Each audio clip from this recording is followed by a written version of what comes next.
It happened on a United flight from L.A. to Boston. Federal prosecutors say 45 minutes before landing, a male passenger attempted to open an exit door between first class and coach. When flight attendants confronted the man, he allegedly tried to stab one of them in the neck with a broken spoon. Fellow passengers tackled and subdued the passenger until the plane landed in Boston. 33-year-old Francisco Torres tonight being held on federal charges. Meanwhile, smoke and panic on Southwest Flight 3923 Sunday.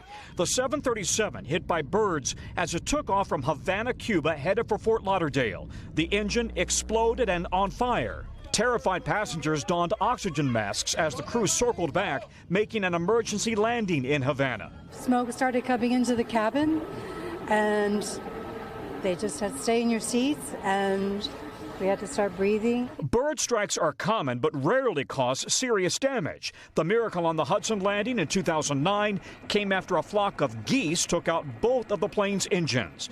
Meanwhile, tragedy on board a private plane when a passenger, 55-year-old Dana Hyde of Maryland, was killed as the Bombardier Challenger plane hit severe turbulence.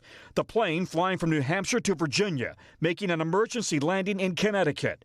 The NTSB says the pilots were dealing with a trim issue at the time, suggesting they may have hit clear air turbulence in a jet stream moving 50 to 100 miles an hour faster than normal. Clear air turbulence is not something that radar shows, so pilots are unable to see it in advance. Every year, passengers and crew members suffer head lacerations, broken bones, and bruises in severe turbulence. This is exactly why we tell you to wear your seatbelt, because if you're not wearing your seatbelt when severe turbulence like this happens, it can actually be deadly. The incidents are rare, but they come as the FAA prepares for an aviation safety summit next week.